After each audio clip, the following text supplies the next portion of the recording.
Assalamualaikum warahmatullahi wabarakatuh. Selamat pagi Bapak dan Ibu semuanya. Apa kabar Bapak Ibu hari ini?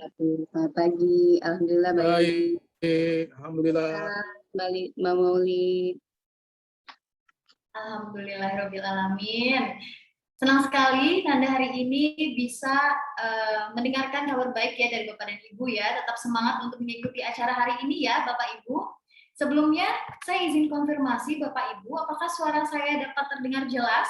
Boleh dibantu dengan mengangkat ibu jari ke kamera Bu, kalau sudah jelas? Baik, terima kasih atas konfirmasinya ya Bapak dan Ibu.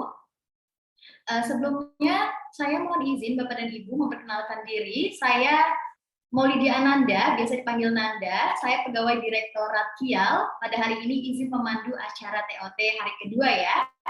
Nah, mohon izin Bapak dan Ibu tanpa mengurangi rasa hormat, mungkin untuk menjaga jalannya acara kita tetap tertib, kami mohon izin Bapak Ibu mikrofonnya untuk tetap dinonaktifkan ya. Baik, nanti kalau sudah masuk sesi tanya jawab, kami akan mempersilakan Bapak dan Ibu untuk mengaktifkan mikrofon masing-masing. Terima kasih Bapak Ibu atas kerjasamanya. Bapak dan Ibu yang kami hormati, saat ini sudah terpantau di Zoom Meeting, alhamdulillah sudah ada 197 peserta nih, terus naik nih, tadi 190 jadi 197 nih. Alhamdulillah sudah lumayan yang bergabung ya. Untuk Bapak dan Ibu yang mungkin sudah mendaftar tapi belum join di Zoom Meeting kita hari ini, mungkin boleh Bapak Ibu ajak teman-temannya. Dan selain Nanda menyapa di Zoom Meeting, saya juga akan menyapa Bapak Ibu yang hadir di YouTube channel kanal Bea Cukai TV. Halo Bapak Ibu semuanya yang menyaksikan melalui YouTube. Apa kabar hari ini? Mungkin boleh tulis di kolom komentar YouTube ya, gimana kabarnya? Wah, ini sudah banyak nih yang nonton di YouTube juga. Ada berapa? 10 juta. Waduh, pastinya semoga semua dalam keadaan sehat ya Bapak Ibu. Baiklah Bapak Ibu, mengingat acara kita hari ini diikuti oleh peserta dari barat sampai dengan timur, dari Sabang sampai dengan Merauke, mulai dari WIB, WITA, dan juga WIT. Oleh karena itu, boleh Bapak Ibu saling menyapa di kolom chat ya. Ayo, boleh di say hello untuk rekan-rekannya di seluruh Indonesia. Di sini sudah ada nih Kak Dila. Lalu boleh ditulis di kolom chat maupun kolom komentar YouTube ya. Sudah ada dari mana saja nih yang sudah hadir di Zoom Meeting?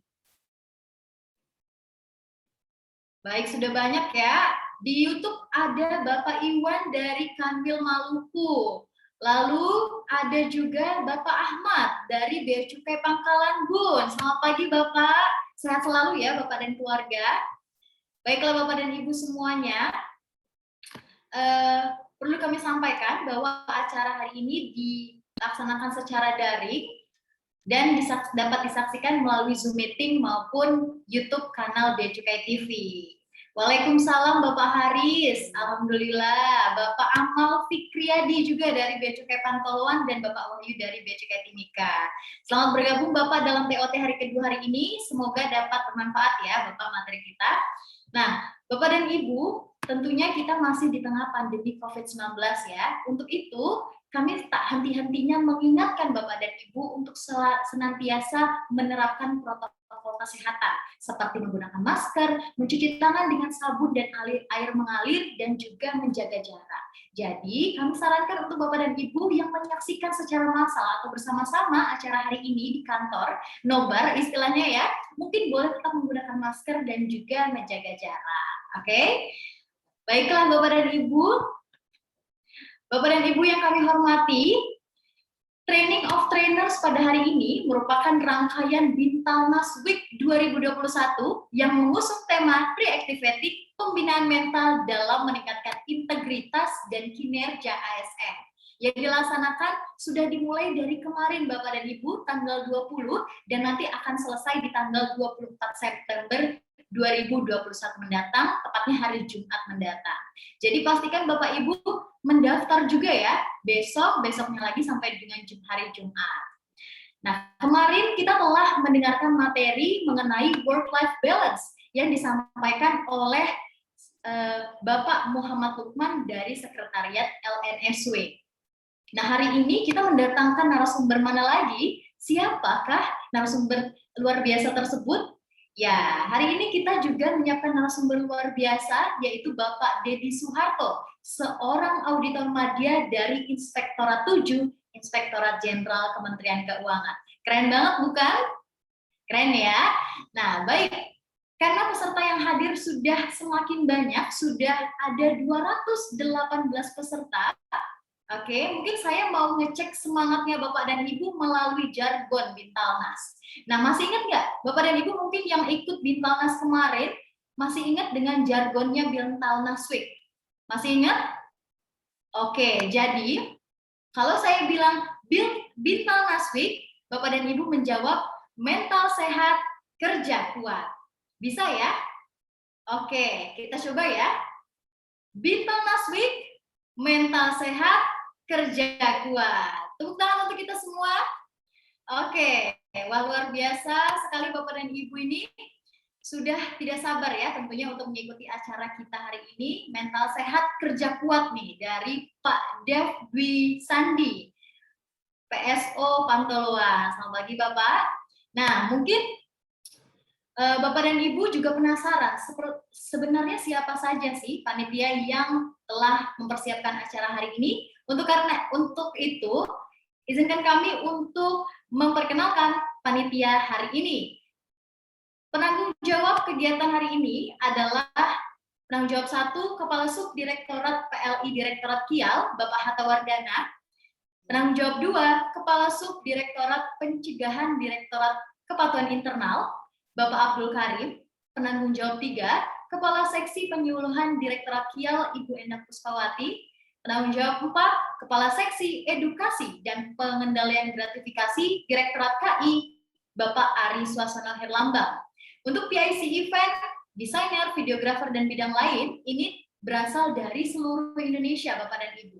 Yaitu ada Muhammad Syafi dari Bea Cukai Kendari, Amalia Lutfia dari PSO Bea Cukai Pantoloan, Muhammad Imam dari Bea Cukai Bia, dan untuk desainer ada Erina Mutiara dari Bea Cukai Yogyakarta dan Rembrandt Kurnia dari Bea Cukai Bengkalis. Untuk videografer ada Anwar Pambudi dari PSO Bea Cukai Batam. Selanjutnya untuk bidang lain seperti operator dan juga MC, regis caption, dan fotografer juga berasal dari seluruh Indonesia, Bapak Ibu. Operator, Maharani Randi dari Bea Cukai Teluk Bayur, Alfiah Fadilatul Firdaus dari Bea Cukai Bitung, regis caption, Nadifa Leli dari Bea Cukai Sorong, dan Rahmatika Sari dari Kanwil Jakarta. Untuk MC yaitu ada saya, Maulidia Ananda dari Direktorat Kial, yang pada hari ini mewakilkan rekan saya yang berhalangan hadir, yaitu Adinda Malia Putri dari Kanwil Bea Cukai Maluku. Dan fotografer ada Eki Ahmad Baihaki dari PSO Bea Cukai Sorong. Itulah panitia kita hari ini, Bapak dan Ibu. Semoga acara dapat berjalan dengan lancar ya, para panitia. Semangat untuk kita semuanya memberikan yang terbaik kepada instansi kita semua dan Bapak Ibu yang sudah hadir pada acara hari ini. Nah, saya yakin Bapak dan Ibu juga penasaran apakah ada ketentuan acara untuk TOT hari ini? Tentunya ada, Bapak dan Ibu. Inilah ketentuan acara pada hari ini.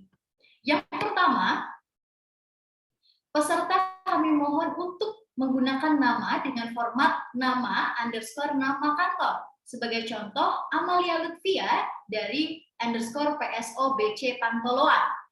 Kedua, peserta merupakan pendaftar yang telah mengisi link pendaftaran dan diharapkan bergabung dalam Zoom meeting 15 menit sebelum event dimulai. Peserta yang diharapkan menggunakan virtual background yang telah disediakan panitia sebagaimana terlampir pada email, atau Bapak Ibu juga bisa cek ke tautan linktree/event Bea Cukai ya. Selanjutnya, Bapak dan Ibu kami mohon untuk memperhatikan panduan atau etika dalam pertemuan virtual. Kami mohon untuk menyalakan video, namun tetap membisukan atau menonaktifkan audio selama acara berlangsung. Bapak Ibu, kami larang untuk membahas hal yang bersifat sara dan provokatif pada fitur chat Zoom meeting maupun chat maksud kami kolom komentar pada YouTube. Selanjutnya, peserta memakai pakaian dinas sesuai dengan masing-masing satuan kerja ketika kegiatan berlangsung. Dan yang terakhir, peserta diharapkan mengikuti acara hingga akhir dan mengisi post-test dan juga kuesioner untuk evaluasi kegiatan dan kemajuan kegiatan kita ke depannya. Baiklah, Bapak dan Ibu, itulah rules acara kita hari ini. Sudah bisa dipahami ya, Bapak Ibu? Baiklah kalau begitu. Baik, ini sudah ada 234 peserta yang bergabung dalam Zoom meeting kita, alhamdulillah. Oleh karena itu mungkin kita bisa memulai acara. Sebelumnya saya izin konfirmasi kepada host atau PIC event. Izin PIC event, apakah acara hari ini dapat segera kita mulai? Acara dimulai dalam 3, 2, 1.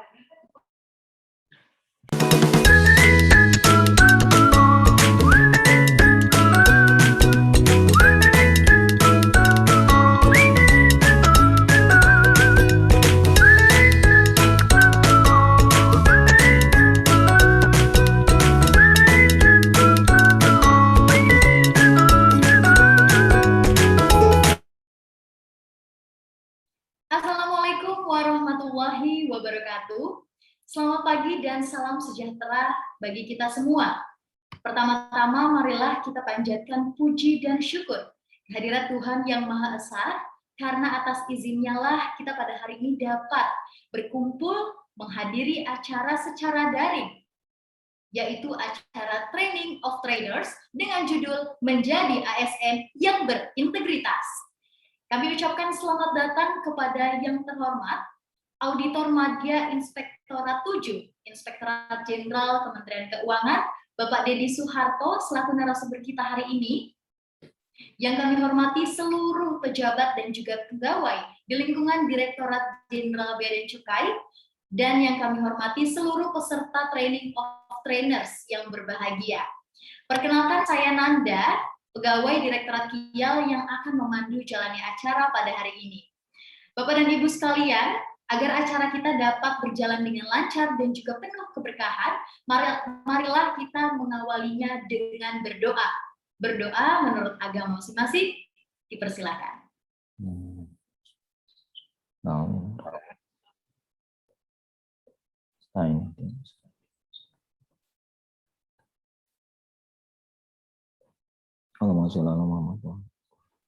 Berdoa dapat dicukupkan.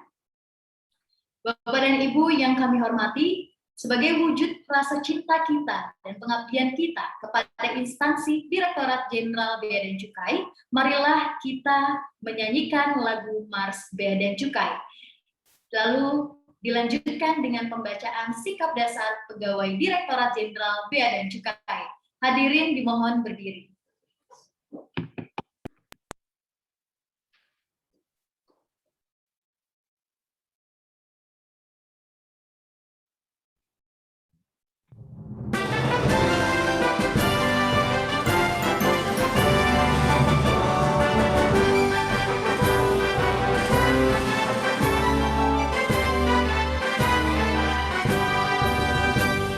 Cukai naungan kita berbulat tekad bersatu padu, junjung amanat untuk membangun negeri, membuatkan visi lantang bergema bersanding jarak dengan dunia demi tegaknya martabat bangsa. Jadikan budi pekerti pribadi penuh karisma, memegang teguh komitmen kita bersama, belajarkan sifat sahaja, menambah empati masa, berkarya menuju kejayaan masa. Gerakan segala daya dan upaya, berbakti untuk ibu pertiwi, menaruh semangat profesionalisme, efisiensi dan pelayanan. Bea Cukai kebanggaanku, visimu jalari jiwaku, misimu aliri darahku, strategimu gerak langkahku, sering puji untuk Tuhan yang Esa.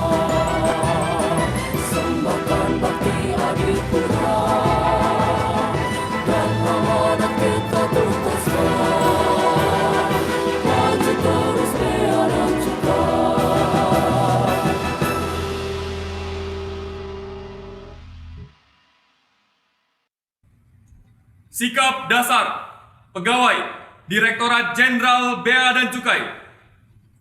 Jujur, setiap pegawai Direktorat Jenderal Bea dan Cukai harus melakukan tugas dengan benar, dapat dipercaya baik dalam perkataan ataupun perbuatan, sesuai dengan standar peraturan yang berlaku.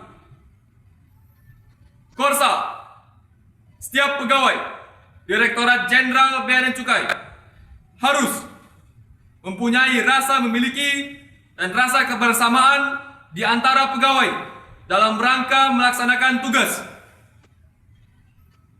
Loyal, setiap pegawai Direktorat Jenderal Bea dan Cukai harus memberikan dukungan penuh serta memiliki komitmen yang tinggi untuk berkontribusi terhadap kemajuan organisasi atau institusi dengan cara bekerja secara sungguh-sungguh demi menjaga nama baik organisasi atau institusi. Inisiatif, setiap pegawai Direktorat Jenderal Bea dan Cukai harus mampu menyelesaikan permasalahan pekerjaan atau memberikan solusi tanpa menunggu adanya perintah demi terwujudnya pengawasan dan pelayanan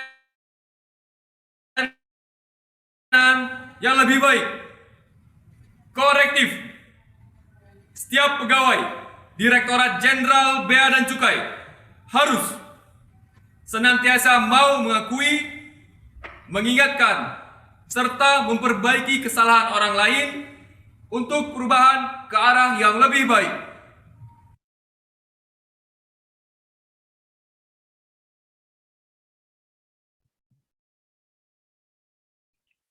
Hadirin dipersilakan duduk kembali.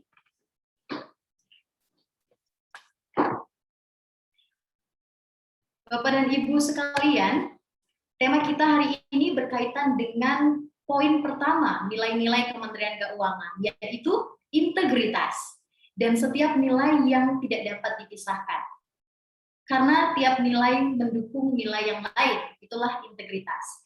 Berpikir, berkata, berperilaku, dan bertindak dengan baik dan benar, serta memegang teguh kode etik dan prinsip-prinsip moral adalah wujud nilai integritas yang harus tertanam dalam diri seorang aparatur sipil negara. Pembahasan kita kali ini akan membahas tentang bagaimana menjadi ASN yang berintegritas sehingga dapat mendukung untuk mewujudkan nilai-nilai Kementerian Keuangan yang lainnya dalam diri seorang ASN. Baik, langsung saja kita mengundang narasumber kita hari ini seorang auditor Madya Inspektorat 7, Inspektorat Jenderal Kementerian Keuangan, Bapak Dedi Suharto. Mungkin kita bisa sapa terlebih dahulu ya Bapak Ibu. Assalamualaikum, selamat pagi Pak Dedi. Waalaikumsalam warahmatullahi wabarakatuh. Selamat pagi Mbak Nanda. Terdengar suara saya kah? Terdengar Bapak dengan jelas. Alhamdulillah. Bapak, gimana kabarnya hari ini? Alhamdulillah sehat ya. Salam semuanya buat teman-teman Bea Cukai yang luar biasa. Mudah-mudahan acara bisa berjalan dengan sebaik-baiknya. Oke, baik Bapak. Baik Bapak, sebelum Bapak menyampaikan materi, mohon izin saya membacakan CV Bapak terlebih dahulu ya Pak. Ya. Bapak dan Ibu semuanya, narasumber kita hari ini adalah Bapak Dedi Suharto, AK, MAK, CIA, CISA, CA, CSOS. Beliau lahir di Pekalongan tanggal 10 Agustus 1970. Beliau pernah menempuh pendidikan akuntan di PKN STAN dan juga melanjutkan S2 Magister Akuntansi di Universitas Indonesia. Kemudian melanjutkan pendidikan doktor di Sekolah Bisnis IPB. Beliau juga telah mengikuti banyak pelatihan, antara lain Anti-Money Laundering Training di Washington DC pada tahun 2010, Teammate Audit Management System Forum, lalu Tax Administration Diagnostic Training, dan juga Sarbanes-Oxley Act Training di London tahun 2017. Beliau, narasumber kita hari ini juga memiliki kompetensi khusus yang luar biasa, yaitu internal control, risk management, dan juga audit investigasi. Mungkin boleh Bapak Ibu kita beri tepuk tangan dulu untuk narasumber kita hari ini. Baiklah, wah setelah mengenal Bapak Dedi melalui CV yang tadi ditampilkan, tentunya semangat kita makin bertambah ya Bapak Ibu untuk menyimak materi hari ini.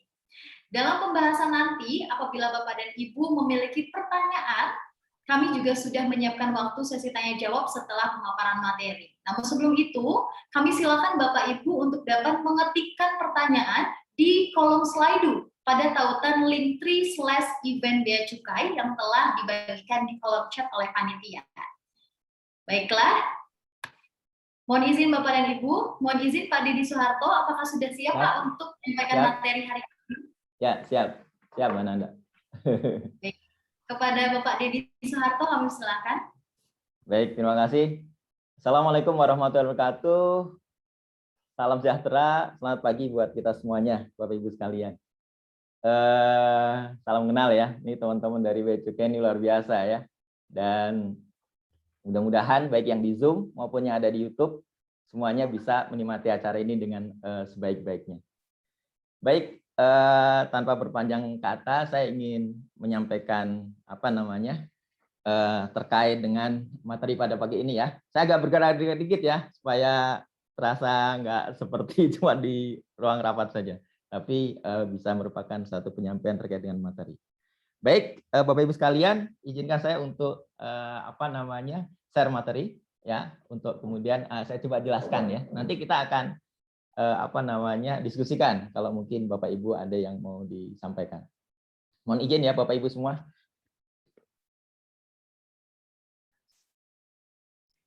Ya, mudah-mudahan bisa tershare dengan sebaik-baiknya.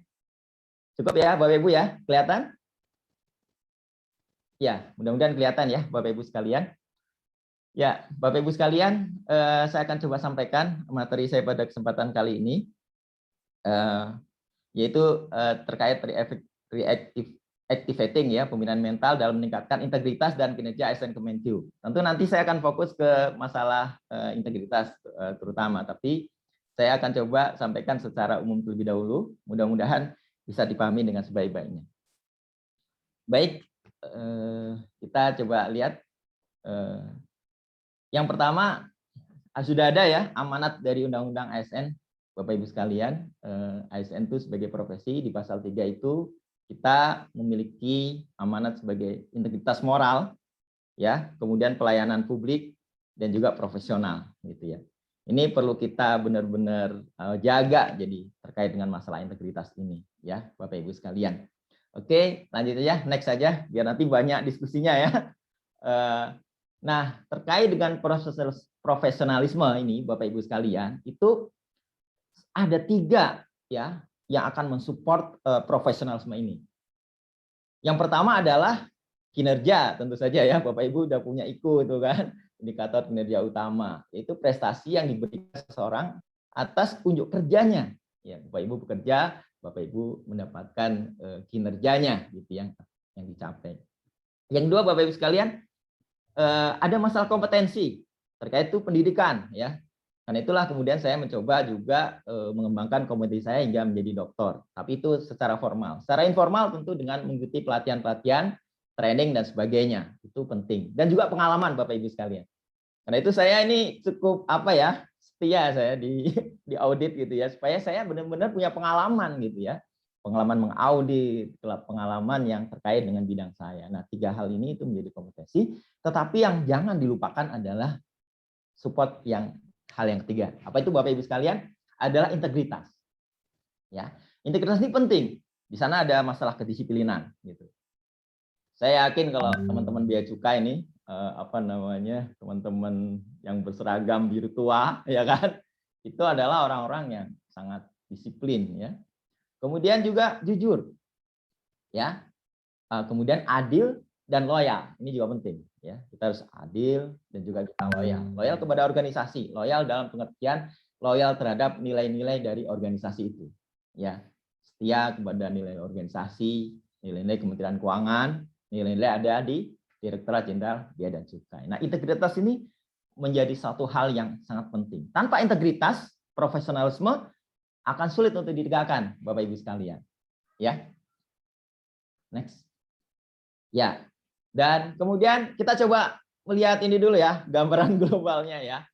ini gimana nih Indonesia ini ke depan ya?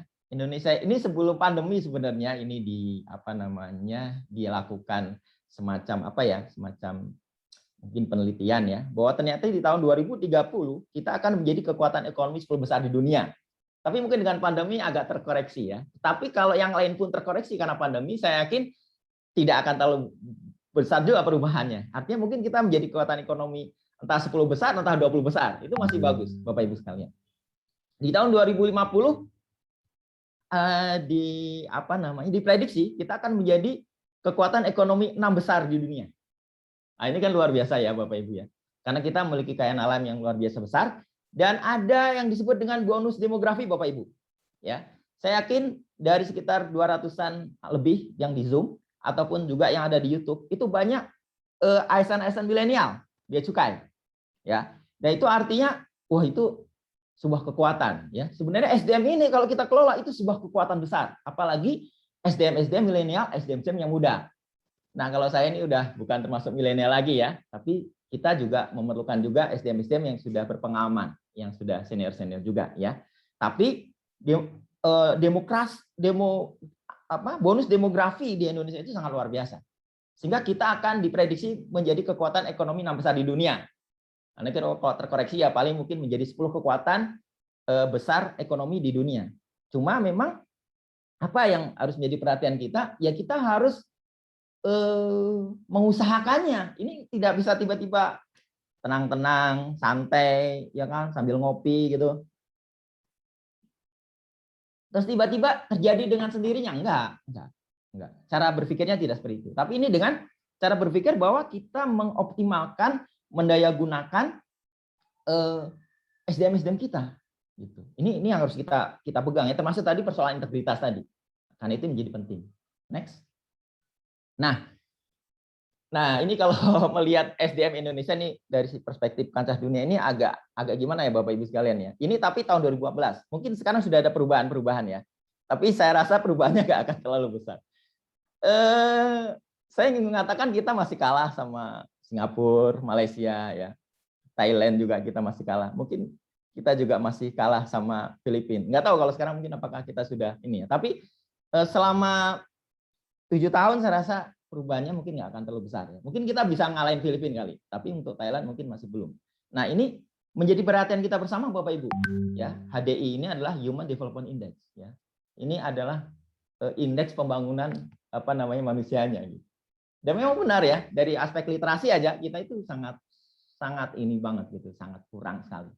Ya, nah ini penting. Nah, integritas ini juga ada kaitannya dengan literasi. Semakin kita literasinya bagus, maka integritas kita juga biasanya bagus, Bapak Ibu sekalian. Ya, baik, next. Nah, ini kita harus melihat dari sisi terkait dengan mindset. Ya, Bapak Ibu sekalian. Kenapa? Karena mindset ini penting, Bapak Ibu. Bapak Ibu lihat yang di gambar yang mana ya? Sebelah kiri apa sebelah kanan tuh ya? Yang ada angka 6 sama 9. Yang satu melihat dari sisi 6, yang satu melihat dari sisi 9, misalnya gitu ya. Karena dia berbeda cara pandang. Nah, kemudian di gambar yang kedua, Bapak Ibu melihat apa tuh? Kalau yang lagi bad mood, itu pasti melihat nenek tua yang lagi bad mood. Tapi kalau saya dan teman-teman yang lagi happy, lagi bahagia, apa yang dilihat? Ada gadis cantik gitu di situ. Ya, ada hidungnya mancung gitu ya, memandang ke arah sana. Kalau yang nenek tua lagi dari samping kelihatan. Ya. Nah, silakan. Kalau Bapak Ibu bisa melihat dua-duanya berarti Bapak Ibu sudah lebih baik karena bisa melihat dari perspektif yang bad mood maupun yang happy, ya, yang good mood. Ya, Bapak Ibu. Nah, karena itu Bapak Ibu sekalian, next. Nah, ini kita perlu ada pentingnya perubahan mindset nih. Ini ada kaitan dengan integritas. Ini saya mau contohkan sebuah contoh real ya. Ini ada Zak Zorga. Ada yang kenal dengan Zak Zorga? Zak Zorga ini adalah seorang sutradara film. Kebetulan berhubungan dengan saya. Lalu saya kirim dia novel Gelombang Cinta dan Nikmat. Nah, apa yang disampaikan oleh Zak Zorga ini sesuatu yang real yang tidak direkayasa ya Bapak Ibu sekalian. Itu tiba-tiba dia kirim saya gini. Nah, saya bacain ya. Ini dapat kiriman dari Dr. Deddy Suharto kata beliau nih Zak Zorga nih sutradara film. Setiap peristiwa memang bagaimana kita memaknainya. Di tangan seorang pengeluh maka semua kejadian yang menimpa dirinya akan dianggap sebagai takdir buruk yang menyebalkan gitu kan. Tapi sebaliknya dengan orang yang optimistik, maka kejadian demi kejadian itu akan tak lebih dari sebuah tangga untuk mendekatkan diri pada Tuhan Yang Maha Esa. Itu setelah dia baca novel saya pada saat saya terkena COVID-19 di tahun 2020, yaitu Gelombang Cinta dan Nikmat Sang Penyintas Badai COVID-19. Ya, ini adalah novel pertama kali terbit terkait dengan COVID-19. Habis itu ada teman-teman dari Kementerian Keuangan juga yang menuliskan novel novel-novelnya terkait dengan COVID-19 ya. Dan saya sangat mengapresiasi, sangat bagus. Nah, ini pentingnya perubahan mindset nih. Ya, perubahan mindset. Nanti integritas juga ada kaitannya sama perubahan mindset gitu. Sebab kalau mindset kita nggak berubah, ya integritas kita juga nggak akan berubah atau jalan di tempat ya, Bapak Ibu sekalian. Oke, kita lanjutkan. Nah, jadi ada nih pentingnya perubahan mindset. Nah, mindset ini sumbernya ada dari sistem genetika, konon kabarnya ya. Ini saya cuma mencuplek aja. Ada masalah sistem genetika. Jadi mungkin ada genetikanya, ada orang yang punya karakternya seperti apa gitu. Ada pendidikan formal. Nah, pendidikan formal penting. Makanya Human Development Index tadi, yang kita berada pada posisi yang di bawah Filipina tadi, itu penting. Ya. Tapi juga ada nilai-nilai keluarga. Ada lingkungan atau pembinaan. Nah, saya menganggap TOT Bintang ini sebagai sebuah lingkungan yang berupa pembinaan. Nah, ini akan bisa merubah mindset. Apa mindset itu? Nanti dia akan mempengaruhi pada karakter. Tuh. Dan makanya mindset ini penting terkait dengan masalah integritas segala macam. Dia mindset-nya juga akan berpengaruh terhadap sikap. Ya. Dan juga akan berpengaruh kepada perilaku. Makanya penting sekali nih perubahan mindset ini untuk kemudian nanti terkait dengan masalah perubahan integritas kita menuju yang lebih baik lagi. Tanpa perubahan mindset biasanya akhirnya kita terjebak lagi. Ngapain juga kita punya integritas gitu. Kayak gini-gini aja. Karena mindset-nya nggak berubah. Tapi kalau mindset-nya berubah, itu nanti kita harus berintegritas. Kalau kita berintegritas, maka DJBC akan menjadi customs the best in the world, gitu ya. Terbaik di seluruh dunia, seluruh custom semuanya kalah sama customnya Indonesia, sama bea cukainya Indonesia. Ini adalah perubahan mindset. Gitu. Nah, ini menjadi penting Bapak Ibu sekalian perubahan mindset ini. Silakan next. Nah, maka di dalam pembinaan ini bukan dalam pembentukan mindset ini, maka kita perlu memang reactivating pembinaan mental ini perlu, yaitu mengubah karakter, sikap dan perilaku. Dan pembinaan mental ini perlu fokus pada perubahan mindset yang kondusif.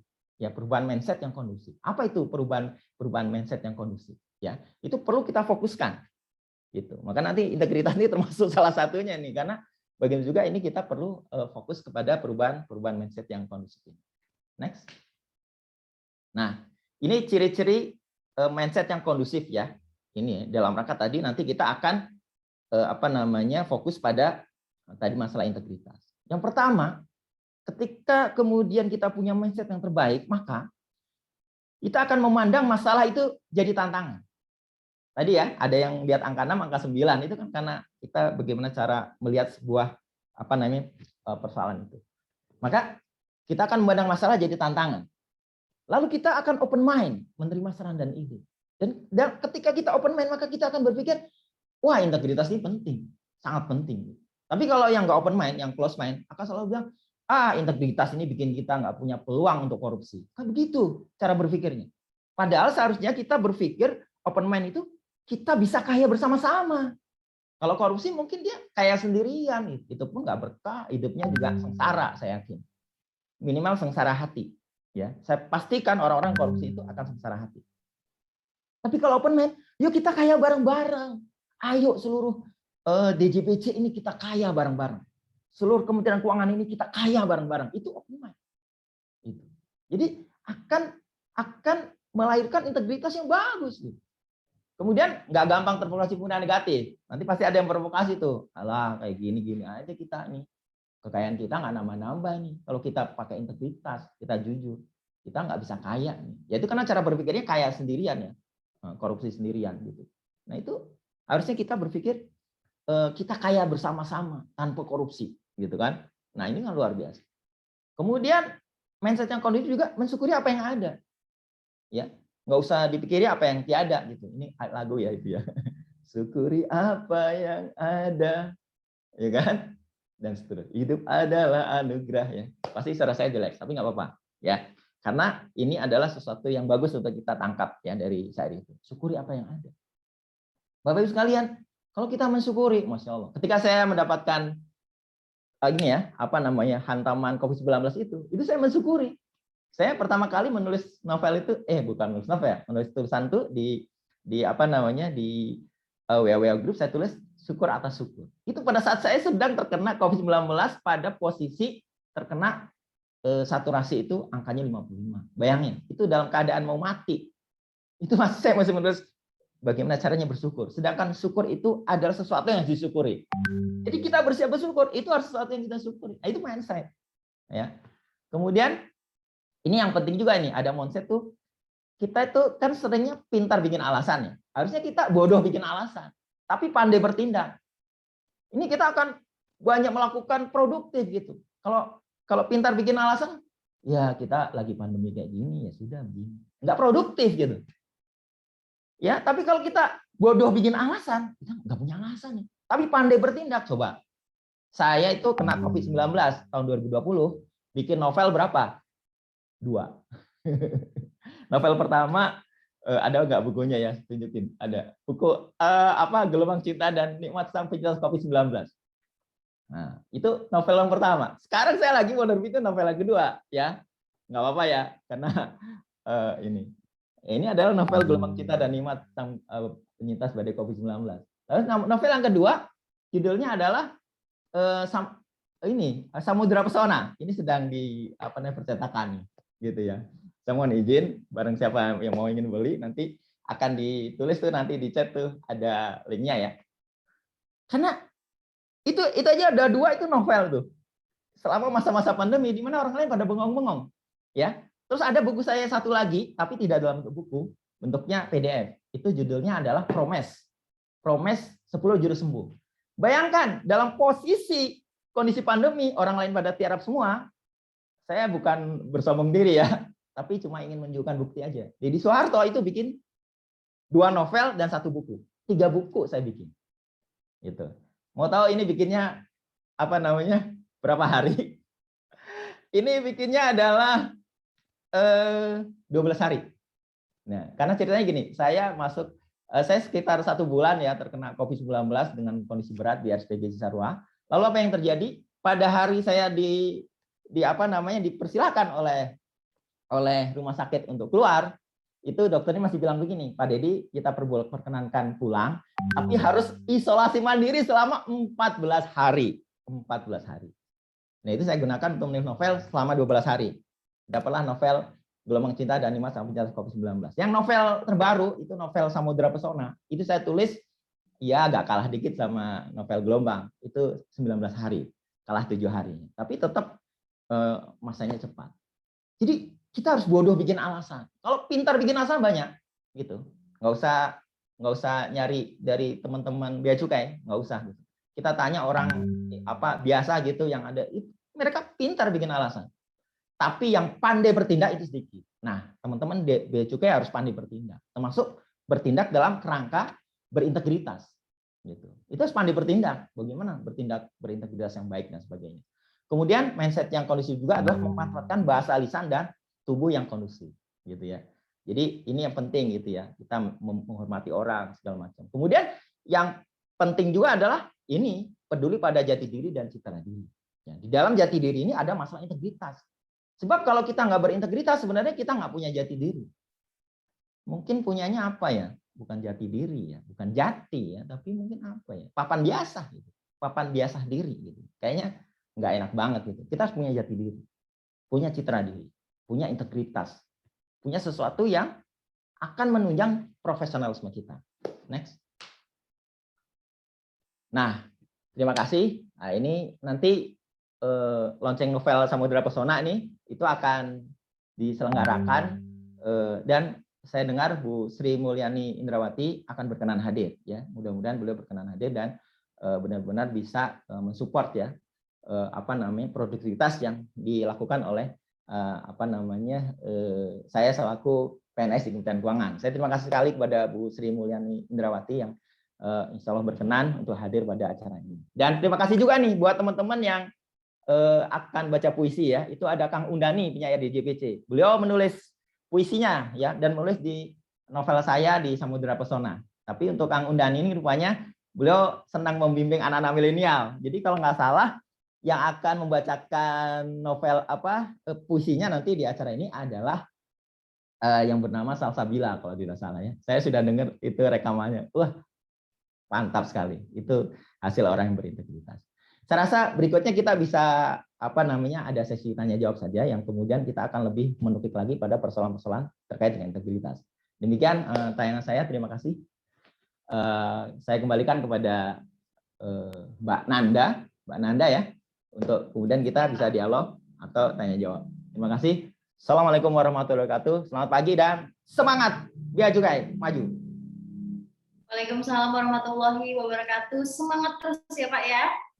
Kami ucapkan terima kasih kepada narasumber kita hari ini, Bapak Deddy Soeharto, yang telah memberikan materi terkait integritas yang sangat luar biasa nih Pak, yang memantik semangat kita terus untuk meningkatkan integritas sebagai ASN Kementerian Keuangan, khususnya Direktorat Jenderal Bea dan Cukai. Sekali lagi kami ucapkan terima kasih kepada Bapak Deddy Soeharto atas materi yang disampaikan.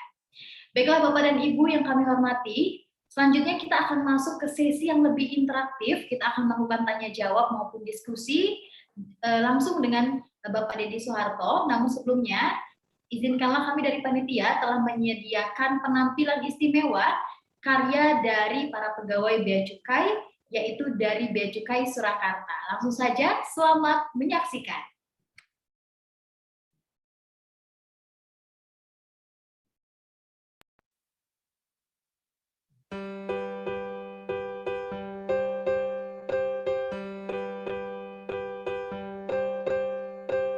Meski tantangan silih berganti, tak akan gentar ku hadapi. Ku pegang teguh integritas ini dalam mengamankan hak negara. Berdiri tegak gagah perkasa, tunaikan tugas yang mulia. Song-song hari dengan berlari menuju Bea Cukai makin baik. Bea Cukai tangguh, berjiwa kuasa tinggi, berpegangan teguh pada loyalitas tiada henti.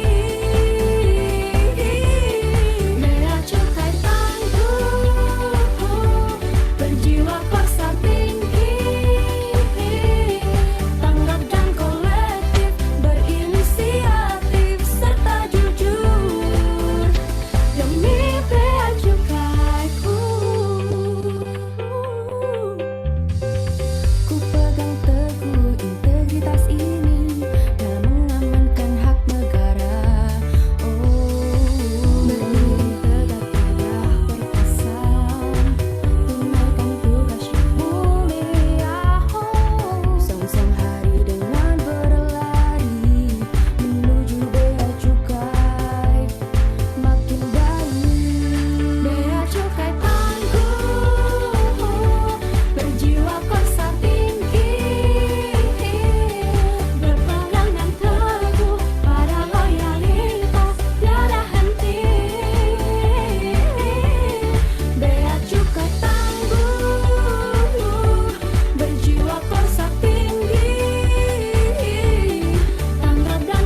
dari Bea Cukai Surakarta Mantap. tadi. Mantap ya Pak ya. Luar Iya. biasa. Segar jadinya kita. Jadi semangat lagi ya Pak ya. Nah, Ya. mohon izin Pak Dedi, selanjutnya kita akan masuk ke sesi diskusi atau tanya jawab. Bapak, di sini sudah ada pertanyaan yang masuk Pak. Nah, namun sebelumnya, mohon izin Pak Dedi, sebelumnya Nanda izin terlebih dahulu menginformasikan kepada Bapak dan Ibu bahwasanya novel yang tadi disebutkan oleh Pak Dedi Soeharto bisa Bapak dan Ibu pesan loh melalui tautan yang sudah disediakan oleh panitia di kolom chat. Novel Samudra Pesona ya Pak ya, judulnya ya Pak ya. Ya, ya. Orang berintegritas kan pesona, penuh pesona, Mbak Nandang. Benar sekali Bapak. Nah, jadi Ya. untuk Bapak dan Ibu yang ingin memesan novel karya Pak Dedi Soeharto bisa langsung mengisi Google Form pada bit.ly/novel_Samudra Pesona. Silakan Bapak dan Ibu dapat mengecek kolom chat Zoom pada hari ini dan bisa langsung order ya Pak ya. Biar Ya, kita bisa saling pasti. berbagi melalui buku yang Bapak telah tuliskan ya Pak ya. Karya luar biasa dari Pak Dedi. Baiklah Bapak, terima kasih. Selanjutnya kita akan masuk ke sesi tanya jawab. Di sini sudah ada peserta yang bertanya dan telah dituliskan di kolom Slido. Mungkin saya mohon izin menginvite beliau ya untuk dapat menyampaikan pertanyaan secara langsung ya Pak ya. Di sini sudah ada pertanyaan dari Bapak Hanif Dwi Afandi dari Bea Cukai Tanjung Perak. Ya. Selamat pagi Pak Hanif. Selamat pagi, Pak.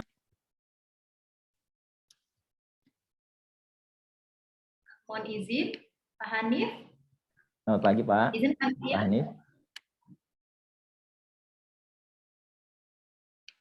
Boleh di unmute, Bapak? Ya. Silakan, Bapak. Apakah Pak Hanif masih terhubung bersama kami? Baiklah, mungkin ada sedikit gangguan ya, Gangguan Bapak. ya. Mungkin nggak bisa unmute. Ya, mungkin Nanda bisa bantu untuk menyampaikan pertanyaan beliau ya Pak Dedi ya. Siap. Pertanyaan dari beliau adalah bagaimana menyikapi persoalan bila mana bawahannya yang berintegritas lebih baik daripada atasannya. Padahal organisasi yang baik itu bisa terlihat dari sosok pemimpinnya, Pak. Ya. Bagaimana Pak Dedi? Baik. Saya termasuk ya menganut konsep, saya sebutnya konsep apa ya? Ini learning by teaching gitu ya. Jadi sebenarnya kita ini harusnya berinteraksi itu saling membelajarkan gitu. Jadi seorang misalnya pemimpin katakanlah agak kurang berintegritas ya, dia memiliki anak buah yang lebih berintegritas, maka harus dua arah ini tadi. Makanya tadi ada mindset itu kita harus menjalankan komunikasi yang sehat tuh, baik tubuh maupun komunikasi secara lisan. Jadi si pihak ini bawahan ini itu juga harus dengan aktif itu menyampaikan mentransfer integritasnya juga kepada pemimpinnya gitu. Jadi jangan berpikir harus dari pemimpinnya dulu gitu. Saya dulu pernah ada kejadian pribadi dulu pernah begitu ya. Tapi zaman dulu nih, bukan zaman sekarang. Ini sekarang juga pimpinan saya sudah pensiun gitu ya. Waktu itu terkait masalah gratifikasi waktu itu, yang benar waktu itu saya tolak gitu kan. Maka saya bilang kepada yang bersangkutan, Pak, daripada saya berantem sama istri di rumah, karena sama istri sudah siap ya. Tadi kan salah satu sumber mindset tadi dari keluarga ya. Sama istri kita memang tidak ingin seperti itu kan. Maka saya bilang, saya mendingan berantem deh sama bapak, saya bilang begitu. Itu saya ya mendapat ini ya, poin bagus dari pimpinan tersebut. Ya artinya saya juga tidak diapa-apakan dan kemudian oh iya, berarti Dedi punya satu sikap nih. Nah, jadi kita harus saling bisa membelajarkan. Jadi seorang anak buah pun jangan kemudian tergantung atasan saya, enggak. Kita bergantungnya pada apa tadi? Saya katakan. Bergantungnya pada kita punya loyal, itu salah satu integritas, pada loyal kepada nilai-nilai organisasi, bukan nilai-nilai pemimpin kita gitu. Tapi juga jangan kemudian kalau pemimpin kita kurang berintegritas, terus kemudian kita, wah saya akan berontak segala. Enggak, harus juga dengan cara baik-baik ya. Kita perbaiki gitu. Saya ingat dulu di tahun-tahun 90-an itu, orang-orang di Kementerian Keuangan itu kalau mau berbuat baik itu sulit. Karena terus terang sebagian besar itu inginnya berbuat yang kurang baik. Ya, hampir di semua instansi itu terjadi. Ya, itu saya potret benar gitu. Tapi sekarang ini di Kementerian Keuangan luar biasa. Orang kalau mau berbuat jelek sekarang itu menjadi minoritas dia, gitu ya. Jadi ini yang harus kita jaga bareng-bareng, ya. Dulu ada orang-orang tipikal tadi, tidak harus menjadi pemberontak gitu. Tapi dengan melakukan dengan cara yang baik. Dulu pernah misalkan ada satu case itu kita dalam satu tim begitu, saya sebagai anggota tim waktu itu ada terima sesuatu, saya bilang saya mau kembalikan. Saya tidak secara provokatif menyampaikan semuanya harus mengembalikan. Saya cuma bilang, saya ingin mengembalikan ya Pak. Saya nggak terlalu berpikir. Tapi itu akhirnya kemudian ketua tim bilang, oh kalau kamu kembaliin kita kembaliin semua, katanya gitu. Ya terserah Bapak, saya bilang gitu. Karena saya ingin membelajarkan kepada pihak lain, tapi juga dengan cara yang baik. Ya mungkin cara saya juga barangkali tidak dianggap bagus misalnya ya. Tapi itulah yang kebetulan saya bisa lakukan. Gitu. Saya cuma mengatakan, saya ingin mengembalikan ya Pak. Saya ingin mengembalikan. Saya pribadi ingin mengembalikan.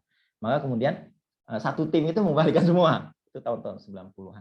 Nah, jadi saya rasa kalaupun kita sebagai anak buah, ya kita harus punya mindset yang sebagai pemimpin gitu. Ya, kalau kita bicara ini mohon maaf nih pakai hadis Nabi nih. Kata hadis Nabi, kulukum ra'in. Kalian ini semua ini adalah pemimpin gitu. Kalian semua gitu, baik yang atasan maupun bawahan gitu. Wa kullukum mas'ulun an ra'iyatihi gitu. Dan kalian akan diminta pertanggungjawaban atas apa yang kalian kerjakan gitu. Jadi enggak nanti ditanya sama Allah, kamu pemimpin atau bawahan gitu. Bawahan. Oh, kamu bebas. Enggak. Dalam konteks pengadilan akhirat nanti semuanya sama-sama. Kamu pemimpin kayak dia, kamu bawahan. Ya, tapi kamu kan kullukum ra'in. Wa kullukum mas'ulun an ra'iyati, dan kamu adalah akan diminta pertanggungjawabannya atas apa yang kamu kerjakan gitu. Nah, jadi memang kembali lagi kepada mindset tadi. Tapi kalau kita kemudian nggak memahami nilai-nilai integritas, ya sudah, ini kita cuma melihat atasan. Atasan kita jelek, kita ikut jelek, atasan baik, kita baik. Ya, itu kayak angin. Itu orang yang nggak punya jati diri, dia cuma punya papan biasa diri. Gitu. Nah itu kan nggak bagus. Harus punya jati diri. Jati diri itu kokoh, indah, ya, mempesona. Gitu. Nah makanya itu samudra pesona terus terang saya ajak untuk orang itu punya jati diri. Karena ketika jati diri muncul, maka semua kehidupan ini jadi pesona. Bahkan musibah pun pesona. Ya, itu salah satu bab di novel saya itu judulnya Pesona Musibah. Bayangin tuh, musibah aja jadi pesona. Apalagi kenikmatan demi kenikmatan. Ya, itu semua akan menjadi pesona. Bahagialah kalau orang punya jati diri. Tapi kalau Anda nggak punya jati diri, ya oke, Anda mungkin bisa kaya raya gitu ya dengan harta gitu. Tapi saya yakin Anda tidak akan menjadi kaya hati. Dan kaya hati adalah syarat untuk bahagia. Kalau Anda nggak kaya hati, kalau Anda miskin hati, berapapun harta yang Anda punya, pasti Anda sengsara. Saya jamin pasti sengsara. Sengsara itu nanti akan terjadi pada anak kita. Ya, ada musibah-musibah yang datang gitu. Jangan kan musibah besar, musibah kecil aja kemudian kadang kita sudah bad mood gitu. Saya terkena saturasi 55, itu saya hadapi dengan bahagia. Itu. Saya bisa menikmati musibah coba. Nah, itu karena kaya hati, ya. Jadi kita harus menjadi orang-orang yang kaya hati. Ini masalah mindset sekali lagi. Tapi silahkan ya. Kalau menurut saya sih Kementerian Keuangan ini sudah punya mindset kaya hati. Ya, kaya hati bukan berarti kalau kaya hati pasti miskin harta, enggak juga. Kaya hati juga insya Allah kita ya apa-apa cukup lah ya. Misalnya kita cukup pergi haji. Alhamdulillah saya udah pergi haji 2015 ya kan. Ya, kaya hati itu bisa ke luar negeri gitu. Saya udah pernah ke Amerika, udah pernah ke Australia, udah pernah ke London gitu kan. Udah pernah ke Malaysia, udah pernah ke Singapura. Ya itu cukup aja gitu. Tapi kalau Anda mau bertanya tentang harta saya gitu, boleh cek di LHKPN. Harta saya itu sedikit. Ya, saya tinggal di kampung. Kalau Anda mau ke tempat saya ini, Anda akan bukan jalan buat mobil, tapi jalanan untuk nyampe ke rumah itu adalah jalanan sepeda motor. Pasti teman-teman kaget tuh, Pak Deddy nih outer media Kementerian Keuangan gitu, tinggalnya di gang, sebelum masuk ke tempat saya ada PAUD itu di kanan kiri. Istri saya aktif di PAUD situ gitu kan.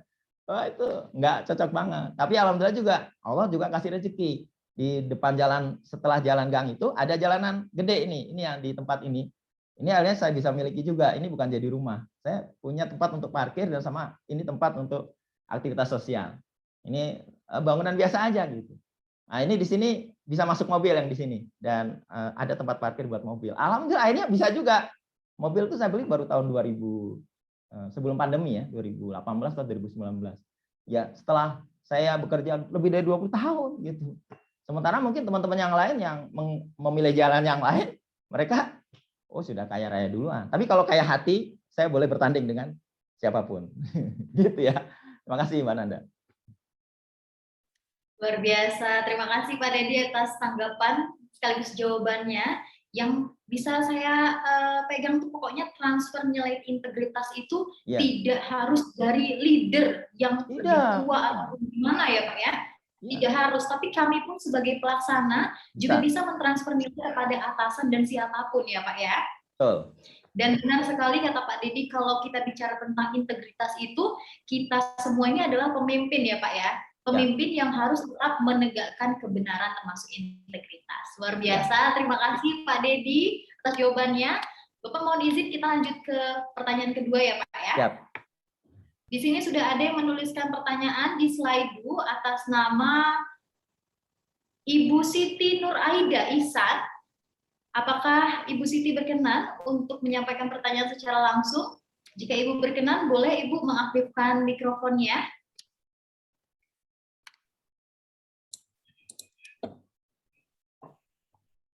Selamat pagi, Ibu Siti. Selamat pagi, sebentar saya setting dulu ya. Selamat pagi Bu. Ibu Siti. Selamat pagi Pak, mohon izin Pak. Silahkan. Siap Ibu, bisa terlihat. Terima Silakan kasih Ibu. Pak Dedi. Iya Bu. Terima kasih atas kesempatannya sudah diberikan. Luar biasa sekali ya. Apalagi tentang mindset ini. Ya. Ya kita sebenarnya ada mungkin di pengalaman gitu Pak ya, bagaimana misalkan ada mindset seorang bawahan gitu ya. Iya. Merasa umurnya kan lebih tua daripada kita sebagai atasan. Akhirnya jadi itu saya enggak mau ngikutin arahan, pokoknya harus ngikutin saya.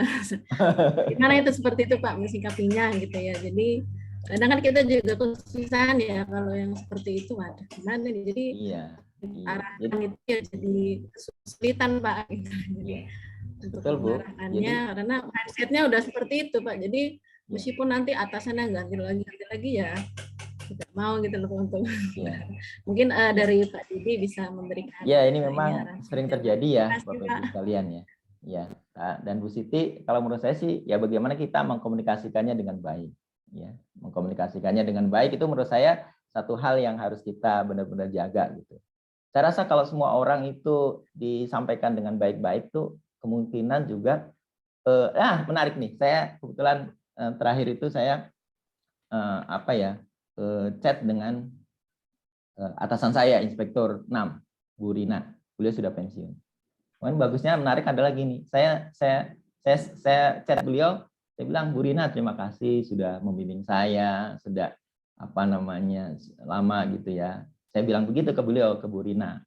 Ibu Rina ini adalah terakhir Inspektur 6 ya tempat saya. Sekarang saya di Inspektur 7 di bawah Pak Alex. Nah, apa kata Bu Rina yang menarik ya? Saya rasa dan itu mungkin dari hatinya. Enggak Pak Dedi, saya yang belajar dari Pak Dedi. Dia bilang begitu. Padahal beliau ada inspektur, saya hanya auditor media ya. Nah, itu menunjukkan bahwa di dalam pola interaksi itu maka orang akan saling belajar. Saling belajar gitu. Maka kalau kita bisa menempatkan diri, maka dengan segala respek yang kita punya ya, maka kita akan bisa mentransfer nilai-nilai kita itu kepada seorang atasan dengan baik.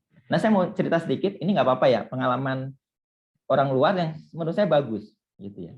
Itu ketika seseorang ada yang ingin memperbaiki seorang kiai. Ini cerita tentang ada orang tuh belajar sama kiai. Dia mempelajari seorang kiai. Apa yang dia lakukan? Dia mengaji sama kiainya tadi. Ya, dia mengaji, lalu kemudian dia sampaikan tuh pada waktu ngaji itu ngobrol kayak gitu. Itu sampai kemudian akhirnya sang kiai itu bilang gini, ternyata ilmu kamu itu luar biasa besar ya. Kalau gitu saya yang belajar sama kamu, katanya begitu. Jadi seorang kiai pun sampai akhirnya sama santrinya itu, saya harus belajar sama kamu gitu. Nah itu dengan sebuah komunikasi yang bagus ya, tidak menonjolkan diri ya, penuh humble, penuh ya tadi dengan segala mindset yang tadi saya sampaikan ciri-cirinya tadi ya, itu nanti akan bisa tertransfer nilai-nilai yang baik. Jadi jangan kemudian apa ya, sudah antipati dulu, ini pasti atasan saya begini, nggak akan mendengarkan saya nih, enggak juga. Kadang mereka itu kalau kita menyampaikan dengan baik-baik, mereka akan bisa. Jadi komunikasi intinya. Kalau menurut saya sih gitu, ya. Tapi kalau kita Pak kayak gini haram kayak gini, wah mungkin halo ini golongan apa nih gitu kan, nggak bisa begitu. Tapi kalau kita mengkomunikasi dengan baik, Pak apa nggak sebaiknya seperti ini? Apa nggak sebaiknya seperti ini? Gitu ya. Dengan pertanyaan-pertanyaan terbuka, gitu. Jadi itu komunikasi.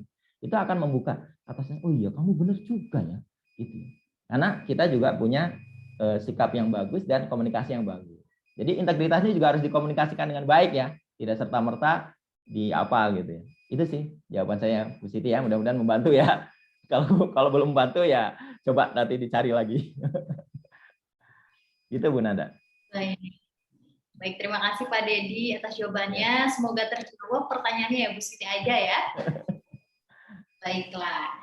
Jadi setiap orang itu bisa saling belajar ya Pak ya tentang integritas ya. Dan sedikitnya aja nih Pak ya tadi yang Bapak berikan, kita harus memperhatikan teknik berkomunikasi dengan orang tersebut dengan baik ya Pak ya, dan juga tentunya dengan sopan dan tetap bersikap humble, rendah hati, dan senantiasa mengajukan pertanyaan-pertanyaan yang sifatnya terbuka ya Pak, biar kita bisa saling belajar bersama, sharing. Bukan sifatnya kayak terlihat kayak mengajarkan atau seperti mendukung gitu ya Pak ya. Jangan kelihatan ngajarin, orang pasti nggak suka. Jangankan orang yang lebih senior dari kita, orang yang lebih junior kalau diajarin begitu nggak mau, percaya nggak mau. Harus ya biasa aja ngobrol gitu. Kalau perlu ngopi-ngopi gitu kan, itu enak tuh. Siap Bapak, terima kasih. Baiklah, mohon izin Bapak, ini ada pertanyaan ketiga dari Bapak Yusuf dari Bea Cukai Jakarta. Mungkin mohon izin Pak Yusuf, kami silakan untuk mengaktifkan maksud kami audio. Siap.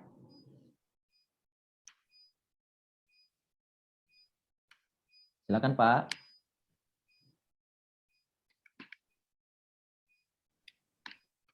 Silakan Pak Yusuf. Mohon izin bisa dibantu meng-unmute. Sudah tuh. Sudah Pak. Sudah Pak Yusuf. Ya, terdengar ya? Ya. Dengar Bapak, silakan Bapak untuk pertanyaannya. Terima kasih Mbak. Ya. Assalamualaikum Pak Dedi. Waalaikumsalam Pak Yusuf. Ya. Selamat pagi Pak. Izin Pak GR Pak. Bapak tempoh hari minta pertemanan ke saya di FB Pak. Izin GR Pak. Iya. Iya Pak. Ini Pak kebetulan saya kan suka lihat film tentang dinasti Pak ya. Film-film cerita pemerintahan atau kerajaan. Dalam hal ini tuh Cina ya. Saya pernah nonton tuh tentang dinasti Qin ya. Salah satu dinasti di Cina yang luar biasa kuat besar Pak ya. Dia menyatukan beberapa negara sehingga Cina menjadi bersatu dan besar. Ya seperti sekarang gitu loh. Cuma di cerita tersebut ada yang menarik Pak, ada dua paham yang satu bernama paham Confucius, kemudian yang kedua Legation. Kalau Confucius itu kita kan diminta husnudzon, terus sama orang gitu kan. Husnudzon ya. Kalau Legation itu kan sebaliknya Pak, seujon gitu loh. Jadi kita anggap orang itu jelek, makanya kita buat aturan. Kalau manusia itu baik, ya kita nggak perlu ada aturan seperti itu. Yang ingin saya tanyakan Pak, di antara kedua paham ini, yang baik untuk pembinaan integritas itu seperti apa ya Pak? Ya. Apa Confucius atau Legation? Pertanyaan Pak Yusuf ini luar biasa ya. Makasih Pak Yusuf. Jadi kalau saya termasuk yang memilih pertengahan Pak. Jadi harus ada husnuzonnya juga ya. Makanya saya sekarang lagi mengejarkan promes itu salah satunya ini nomor berapa nih? Itu nomor 2 itu berbaik sangka. Ya, itu ada, pasti kita harus berbaik sangka gitu ya. Berhusnuzon ya. Tapi sisi lain kita juga harus melihat bahwa secara umum ya kita akan menghadapi kemungkinan bahwa ya namanya ada loophole segala macam. Itu orang itu kalau kata Bang Napi, ya Bang Napi itu di SCTV atau di mana gitu ya, dia bilangnya ya kejahatan itu bukan karena ini, tapi juga kadang karena adanya peluang gitu kan. Maka dibilang waspadalah gitu. Nah saya termasuk yang menganut yang pertengahan Pak. Kita harus punya husnuzon kepada para pegawai kita dalam banyak hal, tetapi dalam hal-hal tertentu juga tidak menghilangkan ini kita gitu. Bukan suuzon sih, tapi ya menghilangkan akal sehat kita gitu. Ya. Jadi artinya ini kok ternyata ada penyalahgunaan nih, misalnya begitu. Nah, itu juga kemudian tapi mengedepankannya tetap yang berbaik sangka, Pak. Harus ke sana dulu. Jadi sampai kemudian ini kok ada persoalan ya, itu nanti kemudian kita atasi dengan mekanisme pembinaan dan sebagainya. Jadi saya rasa kita harus maju ke arah ini dulu, yang berbaik sangka dulu, tapi kemudian itu kayak seperti ini Pak, kan ada gas sama ada rem, ya ada gas sama ada rem. Kalau kita gas semua gitu, ya saat kita nyemplung di jalan. Tapi kalau kita ngerem nggak ngegas nggak maju-maju Pak Yusuf. Nah kayak gitulah konsepnya. Jadi pertengahan itu lebih bagus, tapi biasanya memang yang husnuzonnya takarannya akan lebih banyak. Katakanlah misalnya 60%, 40% gitu ya, atau 70%, 30%. Tapi kalau cuma husnuzon saja tanpa kemudian ada satu pandangan bahwa akan ada loophole juga gitu ya, yang mungkin ada yang bisa dilanggar gitu, itu akan buruk, pasti akan dimanfaatkan oleh anak buah kita, misalnya gitu ya, kalau kita punya anak buah dan sebagainya. Atau pada satu sisi kita benar-benar mencurigai anak buah kita terus-terusan, itu nggak maju-maju juga, anak buah kita nggak kreatif, nggak inovatif dan sebagainya. Saya termasuk yang menganut pertengahan. Gitu Pak Yusuf. Mudah-mudahan bisa menjawab ya. Tapi lebih agak condong ke arah yang husnuzonnya itu Pak. Gitu Pak. Gitu Pak Yusuf. Terima kasih. Satu lagi boleh Pak? Ya boleh Pak Yusuf. Boleh. Ini Pak agak keluar sedikit Pak ya. Ya. Sebenarnya saya sih nggak terlalu peduli Pak ya. Ya. Cuma saya kadang terlalu lebay ya. Ini ada satu kekhawatiran atau sugesti negatif buat kita ya. Terkait ini Pak, mohon maaf, apa yang terjadi di KPK ya, dengan beberapa pegawai yang kalau saya sih bilangnya itu bukan cukup malah luar biasa berkualitas gitu loh Pak, berintegritas. Malah mereka dipecat-pecatin seperti itu. Sehingga kita itu agak mohon maaf banget underestimate sama KPK gitu Pak. Dan kita mau berupaya ya Pak ya. Artinya ya istilahnya nafsi-nafsi lah. Ya mereka kita gitu, artinya nggak mau begitu terpengaruh sama apa yang terjadi di sana gitu loh. Cuma suka nggak suka ada satu kekuatan nanti di lapangan ini menjadi apa ya, presiden buruk buat kita dalam bernegara ya. Termasuk juga kita aparat ya Pak ya. Artinya mungkin ya ada pikiran seperti ini. Mereka aja begitu, ngapain juga ini gitu kan. Kesannya ada sugesti negatif gitu loh buat kita. Mereka aja begitu. Bukannya memberikan keteladanan gitu Pak ya, malah sebaliknya gitu. Mohon maaf nih Pak, agak keluar dikit Pak. Mohon penjelasannya Pak. Makasih. Ya Pak. Ya, saya termasuk seperti Pak Yusuf. Jadi kejadian-kejadian yang di luar sana itu menjadi perhatian kita. Dari satu sisi memang ya akan ada kekhawatiran itu. Tapi kalau saya justru lebih dibandingkan dengan lembaga yang lain Pak, saya justru lebih melihat Kementerian Keuangan ini menjadi kekuatan besar. Saya malah punya cita-cita Kementerian Keuangan kita ini akan menjadi model the best practice in the world. DJPC-nya juga begitu. Inspektorat Jenderalnya yang dimana saya juga menjadi salah satu auditor juga begitu, Pak. Kalau saya lebih melihat dari perspektif kita punya kementerian yang luar biasa. Saya berharap kementerian kita termasuk yang akan terlindungi dalam konteks banyak ya, kita punya menteri-menteri hampir semuanya profesional gitu dan sebagainya, dan kita punya apa namanya sumber daya yang banyak. Kita ada sekitar 80.000 Pak, 8.000 lebih mungkin sekarang ya. Itu kekuatan besar.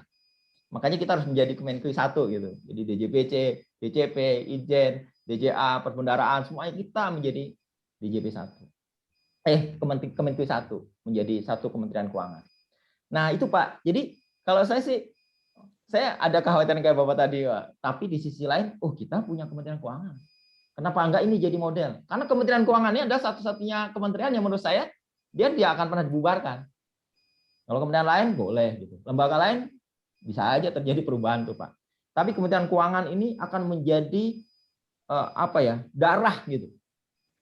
Darah gitu. Nah, ini yang menjadi kewajiban Pak Yusuf nih dan kita semua untuk kemudian memperkokoh kita. Dan kalau kita kuat, kita akan menjalar Pak kemana-mana.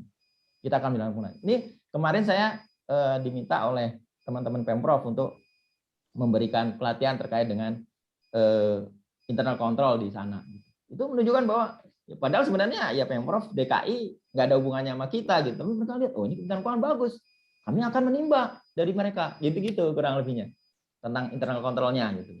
Dan soal nanti tanggal berapa ya? Hari Kamis 23 saya akan berbicara di teman-teman Pemprov DKI. Sesuatu yang mungkin nggak ada hubungannya sama sekali. Ini izin kan mikirin Kementerian Keuangan gitu. Tapi ternyata mereka mau belajar dari kita. Nah, kita nanti akan menjadi Kementerian Keuangan yang bisa menjadi guru bagi kementerian-kementerian yang lain.